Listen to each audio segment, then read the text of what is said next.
बैसाख उत्सव की बहुत बहुत शुभकामनाएं।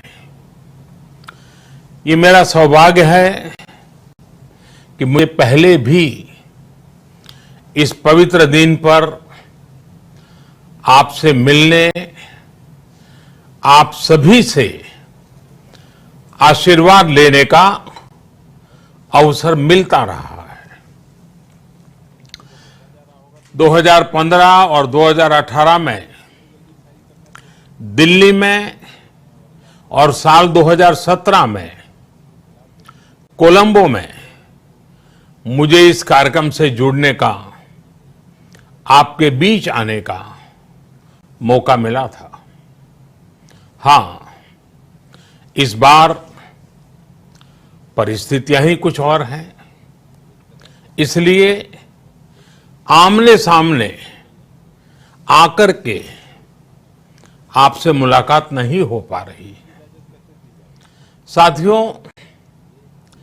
भगवान बुद्ध का वचन है, मनो पुब्बम गमा धम्मा, मनोसेट्टा मनोमया, यानी धम्म मन से ही होता है, मन ही प्रधान है, सारी प्रवृत्तियों का अगुवा है। इसलिए आपका और मेरा मन का जो जुड़ाव है, उसके कारण सशरीर उपस्थिति की कभी उतनी महसूस नहीं होती।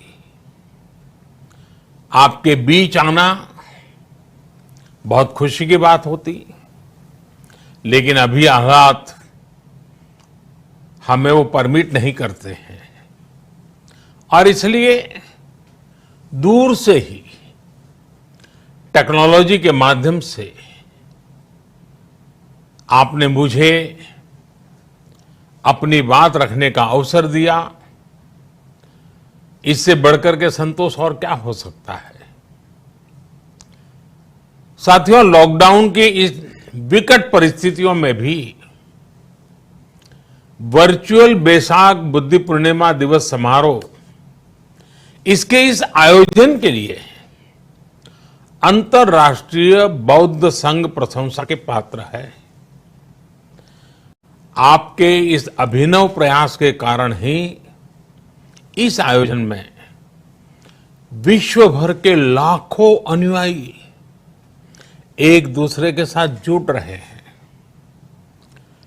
लुम्बिनी, बोधगया, सारनाथ और कुशीनगर के अलावा श्रीलंका के श्री अनुराधापुर स्तूप और वासुदेवा मंदिर में हो रहे समारोहों का इस तरह एकीकरण कितनी अद्भुत कल्पना है, कितना सुंदर दृश्य है। हर जगह हो रहे पूजा कार्यक्रमों का ऑनलाइन प्रसारण होना अपने आप में अद्भुत अनुभव है। आपने इस समारोह को कोरोना वैश्विक महामारी से मुकाबला कर रहे पूरी दुनिया के हेल्थ वर्कर्स और दूसरे सेवा कर्मियों के लिए प्रार्थना सप्ताह के रूप में मनाने का संकल्प लिया है। करुणा से भरी आपकी इस पहल के लिए मैं आपकी सराहना करता हूं। मुझे पूरा विश्वास है कि ऐसे ही संगठित प्रयासों से हम मानवता को इस मुश्किल चुनौती से बाहर निकाल पाएंगे, लोगों की परेशानियों को कम कर पाएंगे। साथियों, प्रत्येक जीवन की मुश्किल को दूर करने के संदेश और संकल्प ने भारत की सभ्यता को, संस्कृति को हमेशा दिशा दिखाई है। भगवान बुद्ध ने भारत की संस्कृति और इस महान परंपरा को बहुत समृद्ध किया है। वो अपना दीपक स्वयं बने और अपनी जीवन यात्रा में दूसरों के जीवन को भी प्रकाशित करते रहे। और इसलिए बुद्ध किसी एक परिस्थिति तक सीमित नहीं है, किसी एक प्रसंग तक सीमित नहीं है। सिद्धार्थ के जन्म, सिद्धार्थ के गौतम होने से पहले और उसके बाद इतनी शताब्दियों में समय का चक्र अनेक स्थितियों परिस्थितियों को समेटते हुए निरंतर चल रहा है। समय बदला, स्थिति बदली, समाज की व्यवस्थाएं बदली, लेकिन भगवान बुद्ध का संदेश हमारे जीवन में निरंतर प्रवाहमान रहा है। ये सिर्फ इसलिए संभव हो पाया है क्योंकि बुद्ध सिर्फ एक नाम नहीं है, बल्कि एक पवित्र विचार भी है। एक ऐसा विचार जो प्रत्येक मानव के हृदय में धड़कता है, मानवता का मार्गदर्शन करता है। बुद्ध त्याग और तपस्या की सीमा है। बुद्ध सेवा और समर्पण का पर्याय है। बुद्ध मजबूत इच्छा शक्ति से सामाजिक परिवर्तन की पराकाष्ठा है। बुद्ध वो है जो स्वयं को तपाकर, स्वयं को खपाकर, खुद को न्योछावर करके पूरी दुनिया में आनंद फैलाने के लिए समर्पित है। और हम सभी का सौभाग्य देखिए, इस समय हम अपने आसपास ऐसे अनेकों लोगों को देख रहे हैं जो दूसरों की सेवा के लिए, किसी मरीज के इलाज के लिए, किसी गरीब को भोजन कराने के लिए, किसी अस्पताल में सफाई के लिए, किसी सड़क पर कानून व्यवस्था बनाए रखने के लिए चौबीसों घंटे काम कर रहे हैं। भारत में, भारत के बाहर ऐसा प्रत्येक व्यक्ति, विश्व के हर कोने में ऐसा प्रत्येक व्यक्ति अभिनंदन का पात्र है, नमन का पात्र है। साथियों, ऐसे समय में जब दुनिया में उथल पुथल है, कई बार दुख, निराशा, हताशा का भाव बहुत ज्यादा दिखता है, तब भगवान बुद्ध की सीख और भी प्रासंगिक हो जाती है। भगवान बुद्ध कहते थे कि मानव को निरंतर ये प्रयास करना चाहिए कि वो कठिन स्थितियों पर विजय प्राप्त करे, उनसे बाहर निकले। थक कर रुक जाना ये विकल्प नहीं हो सकता। आज हम सब भी एक कठिन परिस्थिति से निकलने के लिए निरंतर जुटे हुए हैं, साथ मिलकर काम कर रहे हैं। भगवान बुद्ध के बताए 4 सत्य यानी दया, करुणा, सुख दुख के प्रति समभाव और जो जैसा है उसको उसी रूप में स्वीकारना, ये सत्य निरंतर भारत भूमि की प्रेरणा बने हुए है।